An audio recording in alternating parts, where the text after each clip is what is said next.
자, 이번 시간에는 감염과 질병에 대해서 알아보도록 하겠습니다. 자, 먼저 질병이란 무엇일까요? 병에 걸려본 적이 있었을 겁니다. 심신의 전체 또는 일부가 잠시 혹은 계속적으로 장애를 일으켜서 정상적인 기능을 할 수 없는 상태를 질병에 걸렸다 얘기를 하는데, 이것은 이제 감염성 질병과 비감염성 질병으로 분류할 수 있습니다. 비감염성 질병은 이 에, 유전적인 문제라든가 어떤 이제 기능의 저하로 인해서 나타나는 그런 것이 비감염성 질환이고, 감염성 질환은 병원체가 외부에서 침입해서, 즉 감염이 돼서 병을 일으키는 것을 감염성 질환이다 이렇게 얘기합니다. 그 병원체로서는 우리가 잘 알고 있는 바이러스 혹은 세균, 박테리아라고 얘기하죠. 곰팡이, 그 다음에 원생 생물인데 다세포성 생물들인데 뭐 그런 것들이 주로 기생충으로 우리를 괴롭히는 그런 질병의 요인이다라고 얘기할 수 있겠습니다. 이에 대해서 우리가 방어하는 시스템, 방어하는 체제를 가지고 있는데요. 그것을 면역이라고 하지요. 면역. 선천성 면역과 후천성 면역이 있습니다. 이거는 선천성 면역은 태어나면서 갖고 있는 면역 시스템인데, 모든 동물 혹은 일부 식물에서도 이제 발견이 되기도 하고요.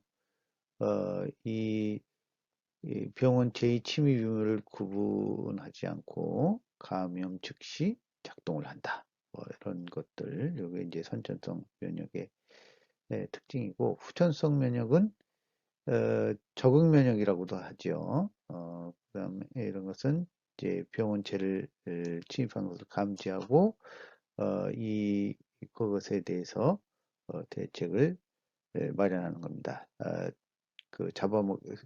감염된 균을 어, 잡아먹어서 없애기도 하고, 아니면 다른 방법을 모색하기도 하지요.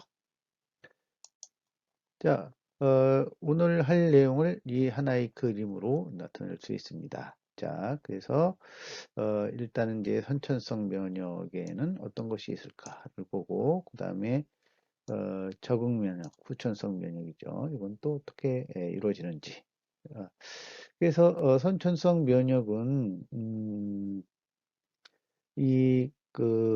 피부를 통한 방어, 주로 이제 피부와 피부에서 분비되는 점막, 그리고 피부의 주위에 형성된 점막과 이제 분비액에 의해서 이런 세균들이 침입을 1차적으로 방어를 하죠. 뭐 이것은 이제 세균뿐만 아니라 곰팡이, 바이러스 뭐 이렇게 다 포함합니다.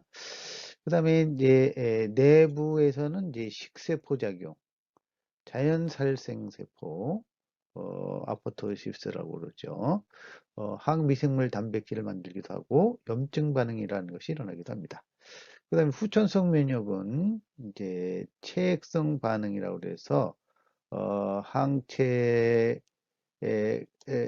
만들어서 이것이 이제 감염 미생물에 대해서 대응하는 것이고요. 세포 매개성 반응은 세포 독성 세포가 제세포의 감염 미생물에 대응하는 뭐 이런 방식이 라고 할 수 있습니다. 선천성 면역 반응은 신속하게 반응이 일어난다. 그런 거에 비해서 적응 면역, 후천성 면역은 반응이 천천히 일어난다는 특징이 있습니다.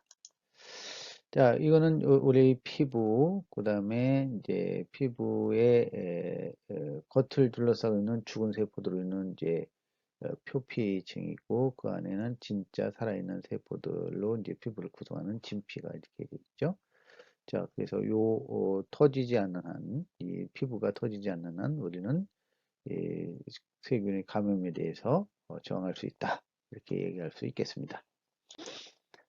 먼저 선천성 면역을 보겠습니다. 이제 방어벽, 뭐 이 그 상피 조직이라고 그랬죠. 상피 조직은 우리 몸에 이렇게 생겼다면 여기가 입이고 쭉 내려가서 한쪽이 이제 에, 어, 항문 배설하는 곳이다. 그러면 이 겉부분하고 요 겉부분하고 요 피부의 이제 요 안쪽 부분, 소화기관의 안쪽 부분도 우리의 이제 상피 조직이라고 합니다. 혹은 이제 호흡기관의 그 안쪽도 그렇고 배설기관의 안쪽도 이렇게 이제 그 외부의 침입에 의해서 방어하는 방어벽을 형성한다라고 얘기할 수 있겠습니다.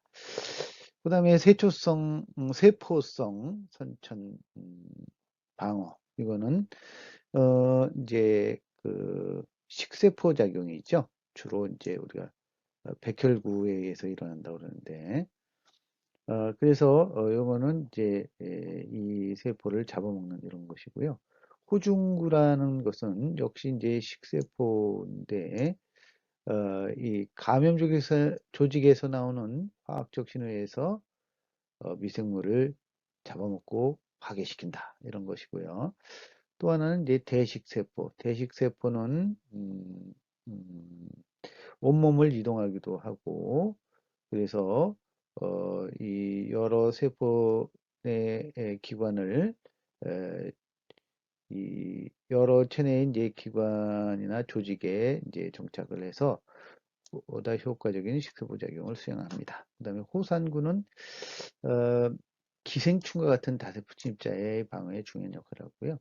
수지상 세포는 외부 환경과 접촉하는 조직에 자리 잡고 있는 어, 자리 잡고 있으면서 여기에 미생물에 대해서 후천성 면역 반응을 촉진한다. 그래서 세포성 선청 반응은 이제 백혈구에 의한 것, 호중구에 의한 것, 호산구에 의한 것, 수지상 세포에 의한 것, 요 네 가지로 나눌 수 있다라고 얘기할 수 있겠습니다. 그 다음에 항미생물 펩티드 및 단백질 뭐 이런 것들을 이제 만들어내서 미생물을 직접 공격하거나 혹은 번식을 억제하는 여러 가지 펩티드 혹은 단백질을 만듭니다. 인터페론 많이 들어봤죠? 이제 바이러스 감염에 대해서 이미 감염된 세포는 그냥 역할을 못하지만 주위의 정상적인 세포가 작용해서 바이러스의 증식을 억제하는 물질을 만들어내는 것. 이게 이제 인터페론이죠. 자, 그래서 이런 여러 타입의 인터페론을 분비하고 대식세포의 활성화. 그래서 식세포 작용을 활성화시킨다. 뭐 이렇게 되는 이런 역할을 하는 게 이제 인터페론입니다. 보호체계는 이제 그 여러 종류의 혈청 단백질로 구성되어 있는데 이 그 활성이 없는 상태로 순환을 하다가 감염이 되면 이 미생물 세포 표면에 있는 물질에 의해서 활성화돼서 일련의 화학 연쇄 반응을 생화학적 연쇄 반응을 일으켜서 침입한 미생물을 용해해서 없애는 것이 보체계입니다. 자, 그래서 이 펩티드, 단백질, 인터페론, 보체계 이런 것들이 이제 또 있고요. 염증 반응 이건 이제 많이 들어봤을 겁니다. 상처가 나면 그 부위가 아주 붉고 열이 나지요. 이렇게 붓고 이제 붉게 되고 붓고 열이 나는 뭐 이런 것이 염증 반응인데 상처 부위에 이제 활성화된 상처가 나면 이제 대식세포와 비만세포가 근처 모설관에 영향을 줘서 히스타민이라는 물질을 혈관에서 많이 분비하게 합니다. 그럼 이런 세포에서 이제 분비를 하게 되면 이런 그 부위가 그 상처난 부위에 모세혈관이 확장돼서 물질 투과성이 증진되고 미생물을 대응하는 미생물을 제거하기 위한 이러한 이제 화학 물질을 이 혈액에서 많이 분비되도록 하는 거죠. 그래서 이제 부위가 두터워지고 붉게 되고 열이 나는 것이죠. 이것이 염증 반응입니다. 자연 살생세포라는 것이 있습니다. 이거는 척추동물의 바이러스 감염되면 이 감염된 세포를 아예 빨리 죽도록 하는 것이 살생세포죠.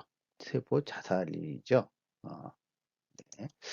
자, 요거는 이렇게 감염되었을 때 세균에 의해서 주변의 세포들이 히스타민을 분비하도록 하고, 그러면 투과성이 활발해지면서 이 혈장액이나 이제 백혈구등이 잘 빠져나와서 이 세균들을 처리하는 것. 이것이 염증 반응입니다. 자, 그 다음으로 후천성 면역에 대해서 알아보죠. 자, 척추동물에 있는 후천성 면역, 이것은 림프구, 그 다음에 T세포, B세포 이렇게 나눌 수 있습니다. 이 림프구는 생성되는 것은 골수에서 생성돼서 분화되는 것이고요. 여기에는 B세포, T세포 이것이 이제 후천성 면역 방어에 중요한 역할을 합니다. 그럼 이제 거기에 있는 이제 T세포는 이 심장 흉선에서 이제 주로 생활하게 되고요. B세포도 역시 생성은 골수에서 되는데 계속 골수에 남아 있게 됩니다. 그 다음 림프구에 의한 항원 인식. 자, 항원이라는 것이 그럼 뭐냐? 이 림프구 우리 방어 시스템 여기랑 특이적 얘네는 이제 특정한 항원만 인식을 하는데요.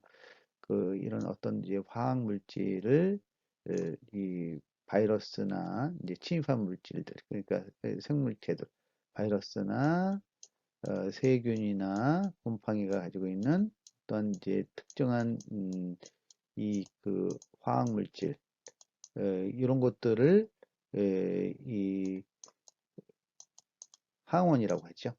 항원 수용체는 이제 B세포나 T세포의 세포막에 있는 항원 특이 수용체가 있습니다. 그것을 통해서 항원을 인식하죠. 그러면 얘들이 항체를 만듭니다. 자, 그래서 항체는 B세포의 항원 수용체를 수용성 형태로 분비하는 흉기세포로 분화하게 되는 거죠. 그 다음에 에피톱이라는 용어가 처음 나오죠. 항원 결정 부위라고 합니다. 항원을 어떻게 항원 수용체 및 항체는 항원의 일부, 작은 일부, 즉 항원 결정 부위를 인식하게 됩니다. 그러면 이건 항원을 인식하게 되는 항원으로 인식하게 되는 이런 건데 여러 개의 에피톱이 있을 수 있고 한 종류의 세포에서는 이런 동일한 이런 에피톱을 가지고 있다라고 이제 얘기할 수 있겠습니다. 자, 그리고 B 세포의 이제 모양을 나타내는데 불변 영역이 있고 변이 영역이 있습니다. 그리고 항원 부착 부위들이 이렇게 있죠. 자, 이렇게 Y자 형태로 되어 있는 이런 것을 볼 수 있겠습니다. 자, 또 이 B세포의 그 항원 수용체와 항체들은 이렇게 특정한 이런 부위를 결정하게 돼 있죠. 이런 것들이 결합하게 되어 있는데 이런 것을 에피톱이라고 한다고 얘기를 했어요. 그 다음에 항원 수용체의 특이성은 특정한 항체는 특정한 항원하고만 반응을 하게 돼 있다라는 것들, 그런 것들을 알아두면 되겠습니다. 자, 그러면 그 다음으로 자, B세포 및 T세포의 항원 수용체를 볼까요? B세포의 항원 수용체를 한번 보죠. 자, B세포의 항원 수용체는 아까 잠시 본 것처럼 이제 변화될 수 있는 영역하고 변하지 않는 영역 이렇게 두 가지로 있는데 그 끝부분에 이것이 수용체 부분이 있다. 항원과 결합하는 부위가 있다라는 것이고요. T세포의 항원 수용체에서는 이제 알파 및 베타 사슬로 구성되어 있다라는 것하고 B세포 마찬가지로 관통에 있는 세포막이 고정되어 있다라는 것인데 두 세포의 차이가 있습니다. 하나는 이제 병원균의 표면에 이제 항원이 표면에 고정되어 있거나 아니면 자유로운 상태에 있거나 인식을 해서 결합할 수 있습니다. B세포의 수용체는. 근데 T세포는 표면에만 있는 것, 표면에 있는 것만 항원으로 인식할 수 있다는 것이죠. 자, 요 그림 B세포에서의 모양하고 T세포에서의 모양이 약간 다르죠. 요 차이를 한번 비교를 해보면 되겠습니다. 자, MHC라는 게 있는데요. 이거는 조직 적합 복합체라고 합니다. MHC. 이것은 이것을 발현시키는 유전자가 있는데 여기서 이 유전자에 의해서 만들어진 단백질이 T세포 수용체의 항원 조각을 결합하도록 해서 면역 반응을 활성화시키고 항원을 그 항원을 가지고 있는 감염세포를 파괴하는 것입니다. 그것은 1형 분자가 있고 2형 MHC 분자가 있고 두 가지가 있습니다. 1형은 감염 독성 T세포로는 T세포에서 인식이 되고요. 2형은 도움 T세포라는 또 다른 세포에 의해서 이제 인식이 돼서 이거를 처리하게 되어 있습니다. 자, 이것은 감염 세포 독성 T세포하고 도움 T세포가 각각 1형 분자와 2형 분자의 이제 MHC가 결합해서 이, 이, 그 면역 반응을 수행하는 것을 그림으로 나타냈습니다. 자, 림프구를 한번 볼까요? 림프구. 림프구는 이제 그 유전자 재배를 통해서 림프구의 다양성을 확보할 수 있었다. 이것은 그 변이 영역이 있다라고 했죠. 이런 것들이 항원에 따라서 이것이 부착 부위를 항원에 따라서 그 부착 부위를 다르게 형성할 수 있다. 그래서 다양한 그 항원에 대해서 대응할 수 있는 항체를 만들 수 있다라는 뭐 그런 것이죠. 그 다음에 자기관용이라는 게 있습니다. 면역 반응은 자기가 갖고 있는 물질에 대해서는 일어나지는 않죠. 그래서 이 자기 체내에서 자기 분자와 반응하는 수용체를 가질 수 있긴 한데 이런 것들은 모두 자살을 자기 분자에 이렇게 반응하는 세포들은 자살을 시키거나 무반응 세포로 이제 변하게 돼서 이, 이 자신에 대해서 반응하는 이러한 림프구는 없고 외래의 물질, 즉 자기가 갖고 있지 않은 그런 물질이 들어왔을 때만 반응하는 이런 반응이 일어나는 겁니다. 이것이 자기 관용이라고 하고요. 클론 선택에 의한 림프구의 증폭이 있는데 특이의 항원과 면역 세포의 신호에 의해서 반응해서 하나의 B세포가 분열하여 클론을 형성합니다. 그러면 클론 중에 일부는 증식분화 과정을 거쳐서 기억 B세포로 다른 일부는 항체 분비 형질세포로 되고 T세포도 비슷한 클론 형성을 거쳐서 기억 T세포의 기억 T세포하고 작동 T세포로 되고 그러면 이 다른 항원 특성을 가진 림프는 반응하지 않는 뭐 이런 과정을 거쳐서 림프가 증폭이 된다라는 거죠. 자, 1차 면역 반응, 2차 면역 반응. 1차 면역 반응은 이제 항원에 처음 노출됐을 때 나타나는 면역 반응입니다. 그러면 이제 처음에는 감염이 돼도 일정한 기간 동안에 아무런 몸에서는 그 면역 반응이 안 일어나요. 여기에 대해서는 그 새로 침입한 이 항원에 대해서 분석을 하고 거기에 대한 대응할 수 있는 물질을 만들어내는 이런 거죠. 그런 이걸 보통은 잠복기라고 합니다. 그래서 이때는 T세포 또는 T세포는 도움 T세포와 독성 T세포로 이제 분화돼서 반응이 일어나는 거고요. 2차 면역 반응은 1차 면역 반응이 일어난 다음에 또 감염이 됐을 때, 일정한 시간이 경과한 후에 다시 감염이 됐을 때, 이미 그러면 침입하는 세균이나 뭐 침입물 이 생물에 대해서 인식을 하고 있죠. 항체를 항원에 대해서 인식한 부위가 있죠. 그러면 기억 T세포, 기억 B세포가 작용을 해서 반응이 급격하게 일어나는 것. 이거는 이제 잠복기가 없이 금방 대응을 하기 때문에 감염이 질병이 일어나지 않는다. 그래서 이제 면역이 일어났다. 이렇게 얘기를 하는 거죠. 면역 세포의 기억 이건 특이성은 이제 그 특정한 세균에 대해서만 그러니까 세균의 항원에 대해서만 작용한다라는 겁니다. 한 번도 안 들어왔던 침입을 안 했던 다른 균이 들어오면 항원을 갖고 있는 개체가 들어오면 거기에 대해서는 이런 면역 반응이 일어나지 않는다라는 이런 얘기지요. 자, 이렇게 항원 A를 주사했으면 처음에는 아무런 반응이 안 일어나죠. 이게 잠복기라는 것이고요. 요 시기부터 시간이 지난 다음에 이렇게 항체가 많이 형성이 돼서 병이 낫게 되는 겁니다. 그러니까 감염된 지 2주 정도면 서서히 우리 자연 치유된다라는 말씀이고요. 또 항원 A를 또 주사했어요. 요거는 항원 A는 첫 번째 침입 혹은 두 번째 침입이 됐을 때는 항체가 아주 급격하게 형성되는 걸 알 수 있습니다. 이게 2차 반응이고요. 2차 면역 반응이고요.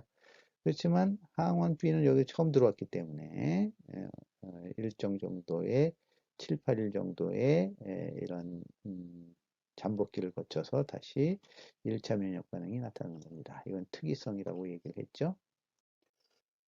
체세포와 체액의 감염 억제 반응을 살펴보도록 할까요?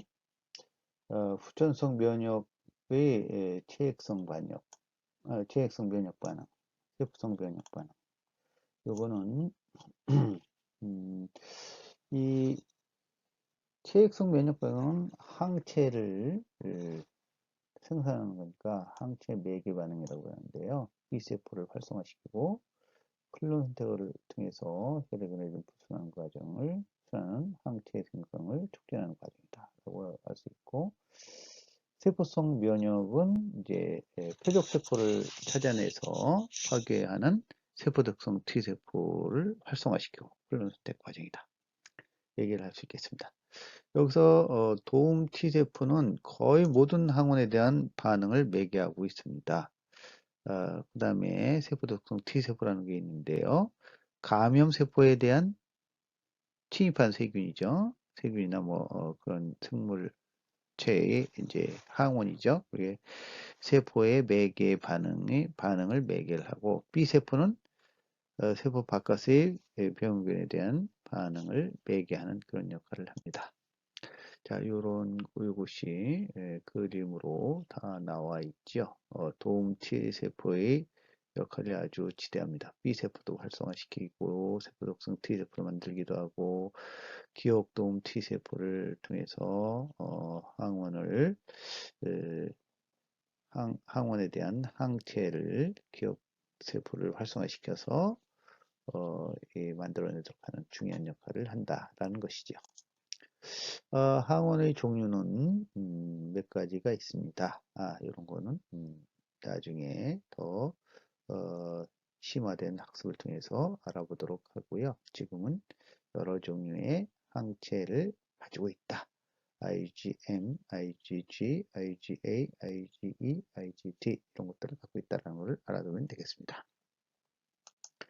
자, 면역 반응에서의 항체의 역할. 요거는 이제 세 가지로 얘기를 할 수 있는데 중화작용. 이게 바이러스나 세균에 있는 단백질의 항체가 결합해서 이 숙주세포에 침입하지 못하게 하는 이런 작용, 이런 것들이 이제 중화작용이라고 할 수 있고요. 옵손화는 세균성 세포와 결합해서 이 식세포 작용을 촉진할 수 있게 하는 이런 항체의 역할을 옵소나라고 하고요. 보체는 이제 세포 표면에 형성된 항원제 복합체에서 이 보체 활성 반응이 촉진된다. 그러면 어떻게 되냐면 이 단백질의 막공격 복합체를 형성해서 세포막에 구멍을 내보면은 이 기존의 이온이나 물이 세포에 들어가서 주위에 있는 이제 물이나 이제 이온들이 들어가서 세포를 부풀게 하는, 그래서 터트리게 하는 그런 역할을 하는 게 보체입니다. 그래서 항체, 면역 반응 항체는 중화작용, 옵소나, 보체 이렇게 세 가지로 나눌 수 있습니다.